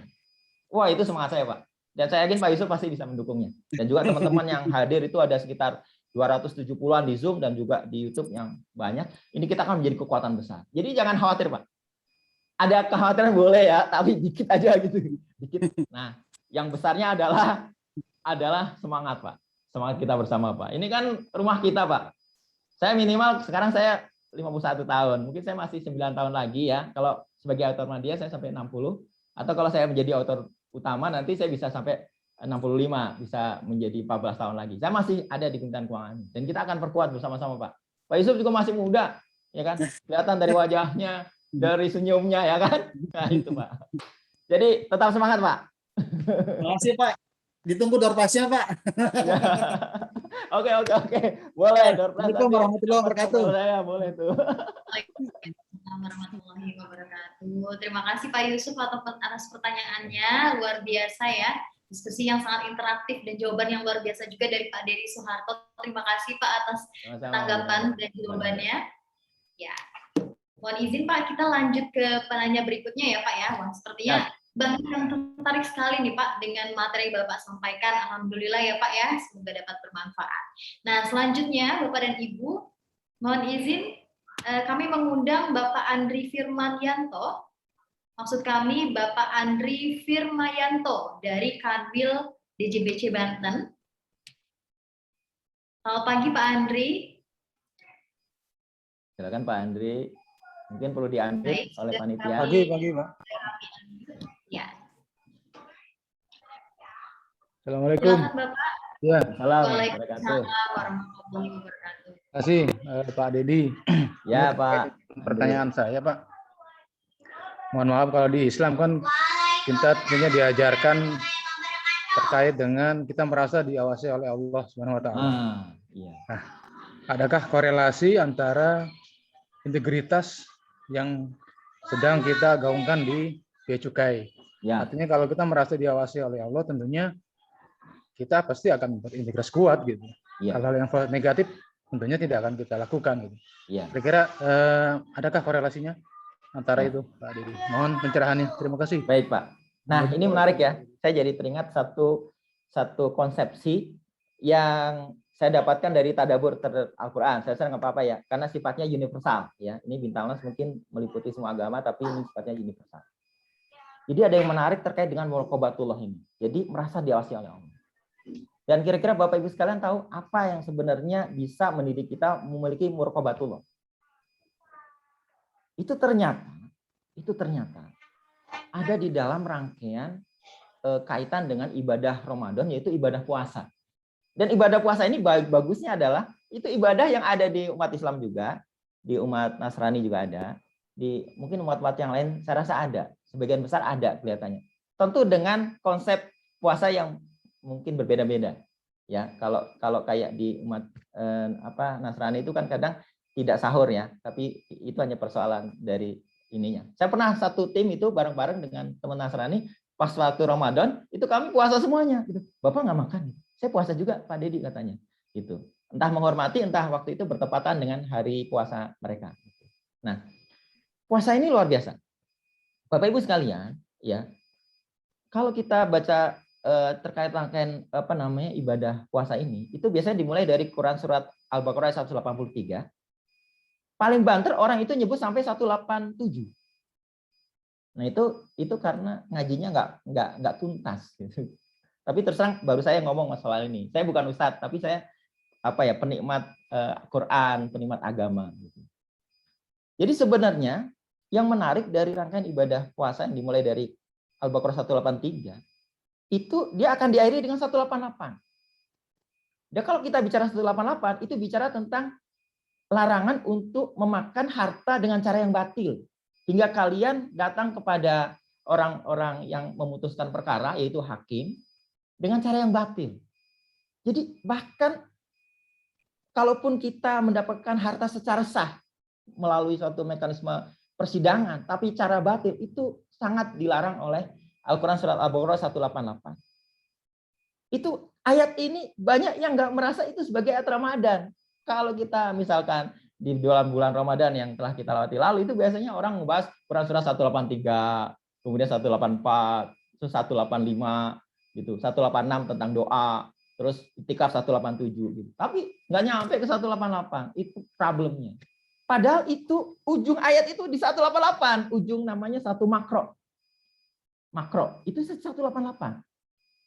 188. Kenapa? Karena di 188 itu nanti ada huruf ain. Ain itu adalah tempat untuk berhenti sebuah bahasan yang dimulai dari 183 dan diakhiri dengan 188. Nah, saya sudah pernah tulis ini di tulisan di Biro Kalkulus, sudah tulis juga. Tapi mungkin banyak yang nggak ngebaca kali ya. Nah, tapi intinya apa? Kenapa? Karena puasa ini ternyata memiliki satu pendidikan. Itu banyak sebenarnya. Puasa ini luar biasa. Itu bisa mendidik tentang syukur, tentang sabar. Dan diantaranya adalah puasa ini adalah satu-satunya ibadah yang mendidik tentang muraqabatullah. Gitu. Makanya dulu terus terang saya agak iseng-iseng gitu ya. Saya pernah nyalonin diri sebagai ketua pimpinan KPK. Zamannya Abraham Samad. Tapi saya kalah sama mereka. Saya pernah itu, saya sampai nulis makalah itu 3 jam pakai tulisan tangan gitu ya. Ternyata saya kalah. Saya udah masuk ke 143 orang ikut di Kemenkumham. Waktu itu saya masih ketua tim. Ketua tim ingin jadi pimpinan KPK. Nah, kalau saya jadi pimpinan KPK, waduh, apa yang akan saya lakukan? Oh, saya akan perbaiki, mudah-mudahan nih orang-orang KPK ini ya bisa mendengarkan. Saya akan perbaiki kualitas ibadah puasa kita. Ini sisi pencegahannya gitu aja. Jadi minta dana sama Kementerian Keuangan, dan nanti kalau Kementerian Keuangan minta dana tadi kasih. Dana apa? Dana peningkatan kualitas puasa. Nggak kayak sekarang ini, puasa-puasa. Puasa-puasaan sekarang ini kebanyakan ya, saya bilang. Mungkin ada yang bagus-bagus sekarang, tapi kebanyakan begitu. Kalau puasa ini mendidik sekitar 50% saja dari bangsa kita, ya. Bangsa kita sekitar 200-an lebih ya, mungkin sekarang 200-an juta ya. 100 juta aja itu ada orang-orang lulus puasanya puasa bener. Selesai nih udah urusan korupsi. Selesai. Maksudnya udah nggak, ya mungkin ada korupsi kecil-kecil lah, tapi nggak kayak sekarang. Nggak kayak sekarang. Itu ini ya itu tadi. Muraqabah itu penting karena dan puasa ini yang mendidik muraqabatullah. Tapi kalau yang lain nggak terlalu. Misalkan ibadah sholat, ya mendidik yang lain tapi tidak untuk muraqabatullah. Muraqabatullah itu dididik khusus oleh puasa.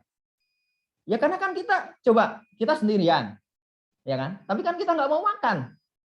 Itu kan muraqabatullah itu. Padahal nggak ada orang gitu. Tapi kita tahu begitu kita makan, udah batal. Nggak ada orang yang ngasihin kanan kiri, semuanya sepi. Kita ada di tempat di Raja Ampat. Saya pernah di Raja Ampat, di Mongkor Kordon. Wah itu semuanya samudra. Misalnya kan pas saat sepuasa kayak itu di situ ya. Terus, ada siapa-siapa di situ. Wah, kita makan aja minum kan. Wah, kita enggak, hati kita bilang, ente enggak puasa Pak Dedi. Ente enggak puasa, Ded. Sorry, batal. Muraqabatullah itu. Tapi masalahnya adalah kita ternyata pendidikan itunya ya kurang. Kita banyakkan buka puasa bersama, apa bersama gitu kan. Kurang itu muraqabatullahnya. Nah, ini harusnya nih. KPK itu mendidiknya dengan cara begitu. Dan masalahnya puasa ini ada di semua agama. Jadi orang Nasrani pun juga kita didik dengan puasa. Puasa secara Nasrani tentu saja. Orang-orang teman-teman dari agama lain, Buddha, Hindu, saya rasa juga mungkin ada puasanya menurut saya sih. Karena puasa ini hampir semuanya ada. Nah kalau umat Islam ya pas Ramadan, puasanya dibenerin. Kalau nggak puasa yang benar, dihukum. Nggak usah dihukum ya. Ini sekedar iseng aja. Mungkin gitu ya Pak ya. Jadi ada korelasi mergolbatullah ini. Kalau mergolbatullah kuat, wah nggak usah atasannya langsung gitu yang yang menginikan gitu ya, yang mengendalikan gitu. Udah biarkan dirinya sendiri yang menjadi pengendali dirinya sendiri. Insya Allah begitu. Ya, silakan Mbak Nanda. Makasih. Baik, terima kasih Pak Dedi atas jawaban yang diberikan. Baiklah Bapak dan Ibu, mungkin masih ada yang berkenan untuk bertanya, bisa langsung raise hand saja, nanti kami pilih. Silakan Bapak dan Ibu yang masih ingin bertanya nih tentang integritas, bagaimana sih caranya kita untuk menjaga integritas agar kita tetap istiqomah, tidak tergoda ya Pak ya dengan hal apapun, sekecil apapun kita tetap menegakkan integritas. Silakan Bapak Ibu bisa raise hand dan bertanya langsung kepada narasumber kita hari ini. Baik, sepertinya belum ada ya. Oke, mungkin sudah sementara merasa cukup, Mbak Nanda. Mungkin sudah merasa cukup. Sudah cukup ya, Pak ya? Sudah. Nggak apa-apa. Oke, nah Pak, ini ada pertanyaan yang masuk Pak Ya. di Slido, tapi mohon maaf ini tanpa nama atau anonim. Mungkin saya izin membaca pertanyaannya saja ya Pak ya. Oke, pertanyaannya, mohon izin Pak Dedi, bagaimana cara menilai tingkat integritas seseorang? Bagaimana ya Pak ya? Apakah tolak ukur yang bisa meyakinkan jika pejabat tersebut memiliki integritas di atas rata-rata? Ya. Mohon diberikan Pak. Ini Silakan Bapak. Jawabannya bersifat personal ya Bu. Ya. Kalau jawaban saya begini. Jadi ada satu kisah nih, saya ambil dari kisah sahabat juga ya. Sahabat itu kalau nggak salah sahabat Umar bin Khattab itu pernah tanya sama seseorang sahabat yang lain, kamu kenal nggak dengan orang yang lain tersebut gitu, sahabat yang lain lagi gitu. Oh saya kenal katanya. Kamu kenalnya gimana gitu? Kamu kenalnya gimana gitu?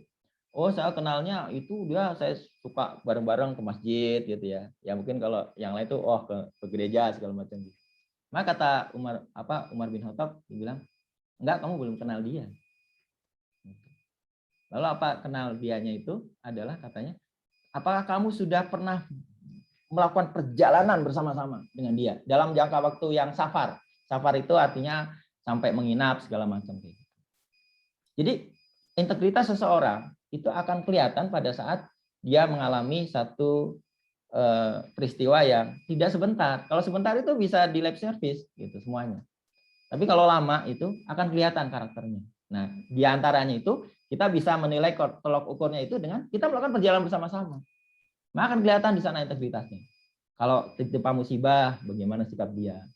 Kalau ini seperti ini, bagaimana sikap dia. Kayak gitu. Nah, cuma memang persoalannya model kayak gini agak susah ya untuk melakukan penilaiannya gitu. Tapi itu menurut saya yang terbaik ketika kita bisa melakukan perjalanan bersama-sama, itu akan kelihatan benar karakter-karakternya. Itu artinya kita mengenal benar. Gitu. Atau kalaupun misalnya nggak seperti itu, minimal kita memang harus ada dalam satu interaksi yang cukup lama. Itu kita baru akan kenal gitu. Anda akan kenal saya kalau cukup lama berinteraksi. Oh Pak Dedi itu begini. Tapi kalau kenalnya cuma sebentar baru di Zoom kayak gini, webinar, Pak Dedi ini tipikalnya pemarah-marah nih kayak gitu, misalkan kayak gitu ya, kan ketangkep gitu. Misalnya gitu. Atau ada yang nangkep, Pak Dedi ini kok suka senyum gitu ya. Padahal kan kadang saya suka marah juga, kadang suka senyum juga, kadang suka sedih dan sebagainya, kurang lebih kayak gitu kan. Nah, jadi harus ada waktu yang cukup lama untuk melakukan penilaian. Nah, indikator-indikatornya ya terkait dengan akhlak sih sebenarnya. Akan kelihatan akhlaknya. Bagaimana merespon suatu peristiwa demi peristiwa. Gitu. Ya. Jadi setiap peristiwa yang dihadapi itu akan kelihatan tuh. Oh, gini nih orang karakternya. Ini baru kita kenal. Tapi kalau kita cuma checklist modelnya ya, tanam padi ya. Punya orang bilang tanam padi gitu. Ya sudahlah. Mungkin kita nggak kenal sebenarnya gitu. Nah, itu bisa di lab service gitu. Segala sesuatu bisa, tampilan bisa Dalam jangka waktu sebentar itu kita bisa jadi orang lain gitu. Saya bisa berakting gitu. Wah, ini Deddy Sarto nih gitu kan. Wah, kelihatan gagah gitu. Begitu udah selesai nih. Kan beda. Tapi kalau kita dalam interaksi yang cukup lama akan kenal. Akan sangat kenal. Ya cuma bagaimana nanti memasukkannya dalam proses penilaian, yaitu teman-teman dari Direktorat KI lah yang mungkin merumpuskan gitu ya. Oh, kalau kayak gini kayaknya berarti perlu ada SPPD bareng nih. Kemana? Ke Raja Ampat. Ketahuan nanti kalau naik ini, naik apa namanya? Naik boot ya. Karena harus naik boot tuh. Ada 7 orang waktu itu ya. Kita sewa boot tuh. Wah, gitu. Wah, begitu melihat laut tuh nanti ada yang wah ketakutan, ada apa? Ketahuan tuh gitu kan. Begitu ngelihat bagusnya Raja Ampat nanti wah, apalagi kan di Bea Cukai ada kapal ya, mungkin diajak aja pesiar bareng-bareng, nanti ketahuan tuh karakternya tuh ya kan, digoyang-goyang ombak gitu kan, naik BC berapa gitu kan, wah gitu, aduh itu pasti mantap itu. Ya cuma memang butuh biaya sih.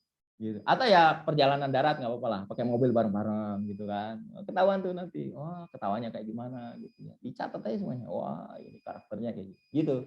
Tapi kalau cuma menilai berdasarkan checklist, ya kadang sering bisa dibohongin. Gitu. Jadi sisi curiganya kita muncul nih, kalau cuma checklist doang, alah mah ngisi-ngisi doang ini. Gitu. Tapi kalau benar-benar mengalami pengalaman tuh luar biasa mana, itu sih. Ya. Mungkin tidak menjawab ya, tapi mudah-mudahan memberi inspirasi aja. Ya, luar biasa, terima kasih Pak Deddy. Ya, Selanjutnya ada pertanyaan yang dituliskan di kolom chat nih. Mohon izin ya. Pak, ada pertanyaan dari Bapak Siswoyo. Apakah Bapak Siswoyo berkenan untuk menyampaikan pertanyaan secara langsung? Silakan Pak Siswoyo.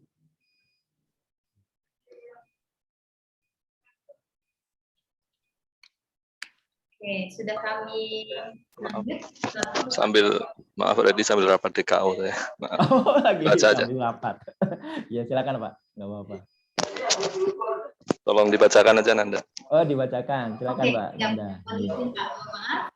Pertanyaan dari Bapak Siswoyo, bagaimana dengan program revolusi mental dari pemerintah Pak? Bisakah kita kuatkan pelaksanaan program tersebut? Demikian Bapak, pertanyaan dari Bapak Siswoyo. Bisa diulang lagi Mbak Nanda biar saya ininya di. Ya, bisa Bapak. Pertanyaan dari Pak Siswoyo adalah, izin Bapak, bagaimana dengan program revolusi mental dari pemerintah? Bisakah kita kuatkan pelaksanaan program tersebut, Pak? Iya, kalau saya sih program revolusi mental dari pemerintah itu ya, itu menurut saya bisa kita laksanakan. Salah satunya yang menurut saya menjadi bagian dari program revolusi mental itu adalah ketika kita melaksanakan ibadah Ramadan. Nah ini bagaimana kemudian kita menciptakan karena puasa itu luar biasa dalam pengertian dia itu mengajari kita banyak hal, mengajari bersyukur. Itu kan salah satu mindset yang kondusif tadi kan bersyukur. Itu mengajari bersyukur. Bagaimana kita yang misalkan puasa sudah seharian lapar gitu, kemudian pas waktu ini ternyata kemudian kita harus bisa katakanlah ada buka itu luar biasa. Kita menjadi orang, oh ternyata lapar itu nggak enak ya gitu ya. Dan kemudian kita menjadi orang bersyukur. Kita diajarin bersabar selama kurun waktu tertentu, ya, menahan lapar segala macam, bahkan menahan keinginan-keinginan yang lain ya, bukan hanya lapar saja dan sebagainya. Itu sangat luar biasa. Apalagi, jadi program puasa ini yang sering jadi fundamental dari program revolusi mental, gitu ya. Jadi benar-benar kita jadikan itu sebagai program revolusi mental. Menurut saya itu dulu itu. Kalau program Ramadan itu berhasil, waduh, itu menurut saya Kementerian Keuangan akan top. Nah, jadi saya sekarang juga mau ngusulin kepada teman-teman Bintalnas, DJPC terutama ya, dan juga mungkin nanti Bintalnas yang lain. Apa? Coba dibikin program untuk Ramadan yang akan datang, ya, itu kita menciptakan soimin yang benar gitu, jangan cuma puasa-puasaan.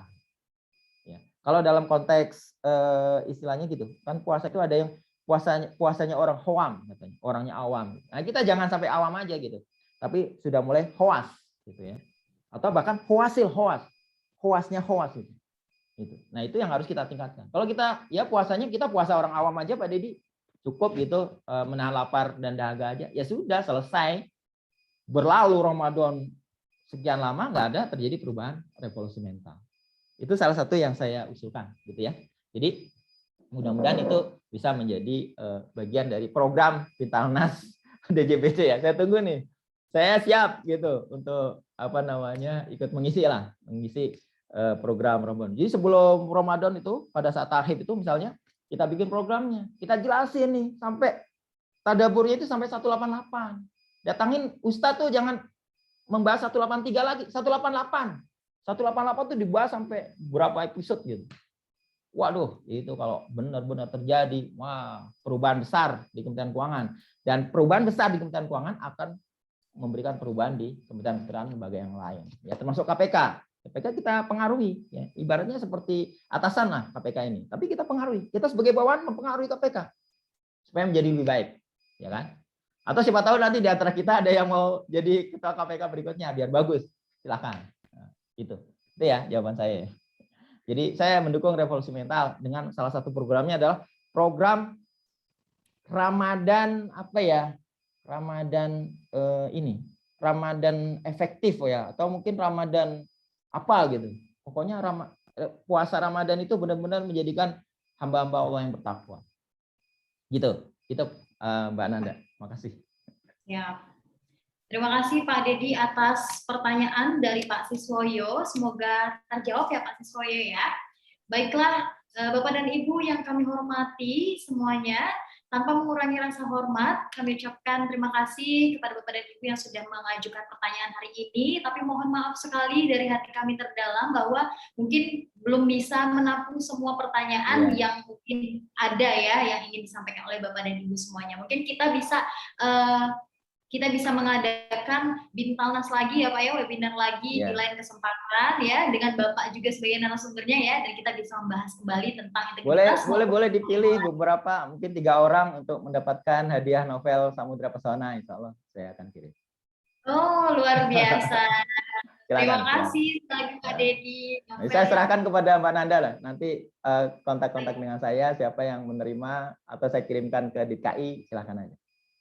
Baik Bapak, terima kasih ya Pak Dedi ya sekali lagi ya atas hadiah novel yang luar biasa karya dari Pak Dedi Soeharto sendiri. Baiklah Bapak dan Ibu semua, sebelum kita melanjutkan ke acara berikutnya, saya izin mengingatkan Bapak dan Ibu untuk berkenan mengisi post-test dan juga kuesioner melalui tautan Linktree/event Bea Cukai yang telah disampaikan oleh panitia pada kolom chat Zoom meeting. Baiklah Bapak dan Ibu semuanya, demikianlah rangkaian acara kita pada hari ini. Sebelum kita menutup acara hari ini, kami mohon perkenan dari Pak Dedi Soeharto untuk menyampaikan pesan sebagai penutup acara TOT hari ini. Pada Bapak Dedi Soeharto, kami persilakan.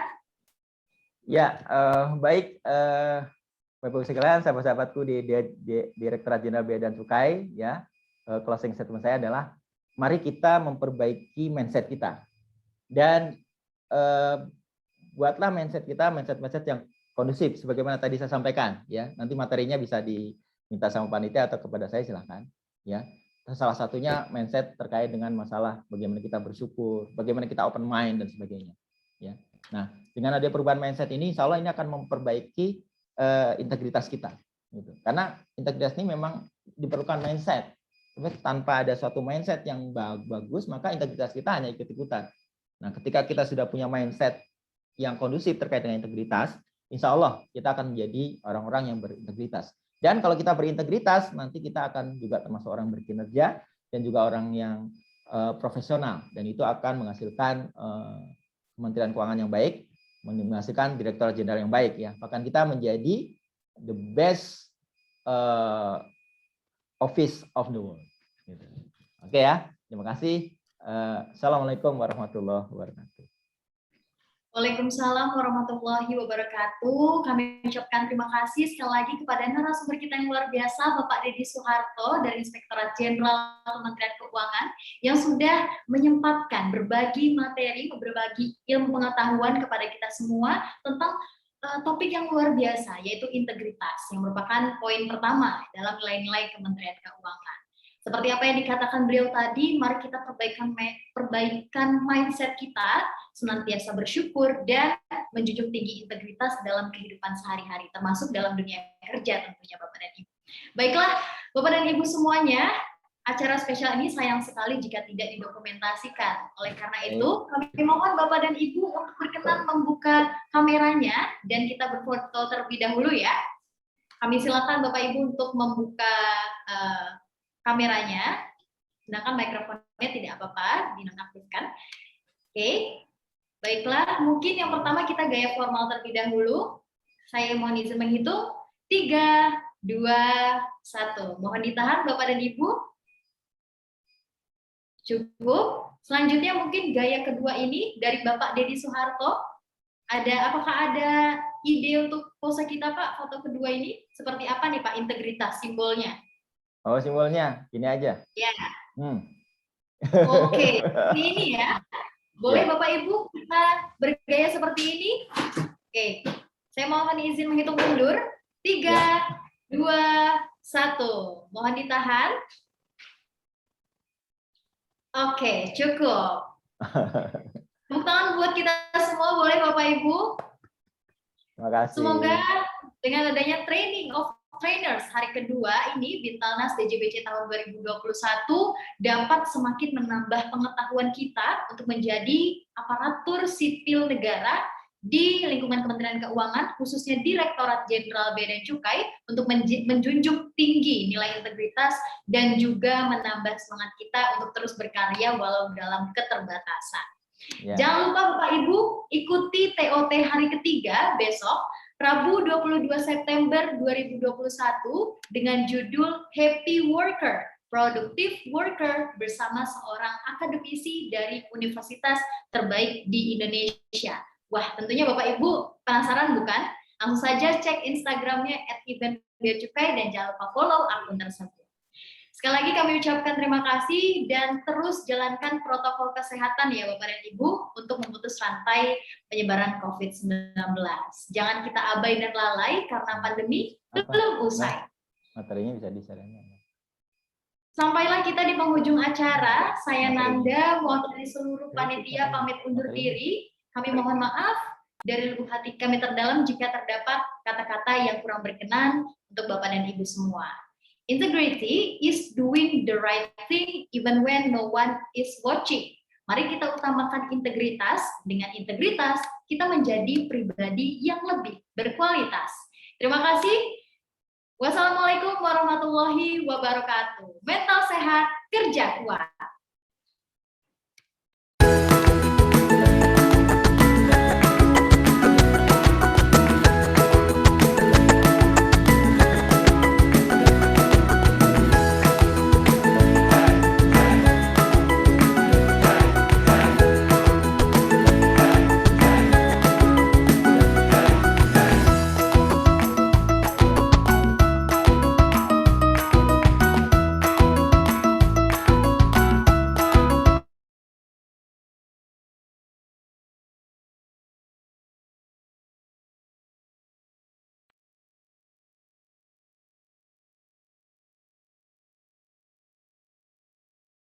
Kalau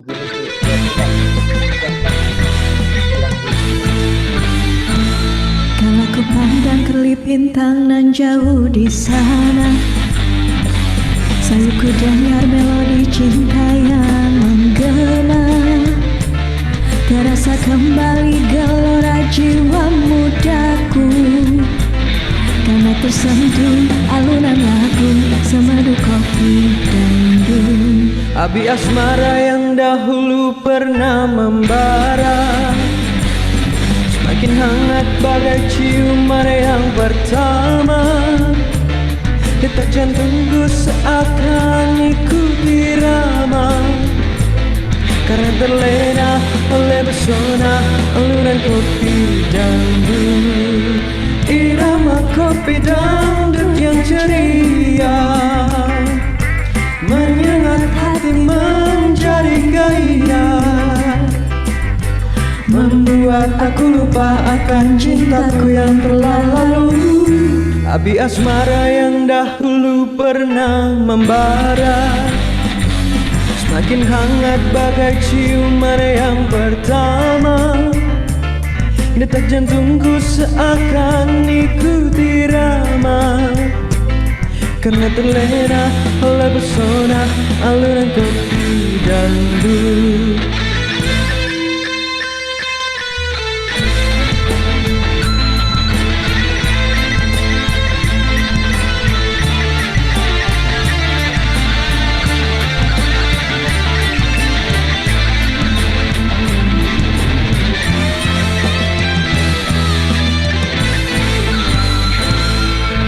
Irama kopi dangdut yang ceria menyengat hati menjadi gairah, membuat aku lupa akan cintaku yang telah lalu.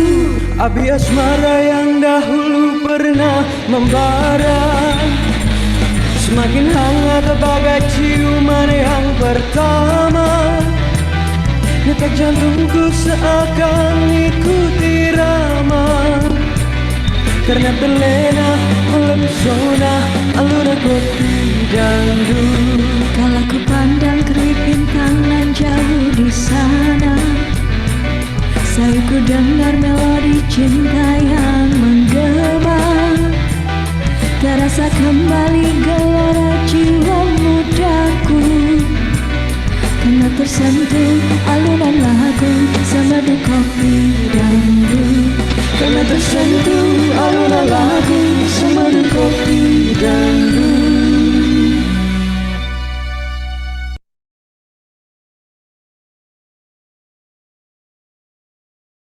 Baik, terima kasih Bapak dan Ibu atas partisipasi dalam acara hari ini. Kami selaku panitia pamit undur diri. Kita akan meng-end meeting dalam hitungan 3, 2, 1. Sampai jumpa.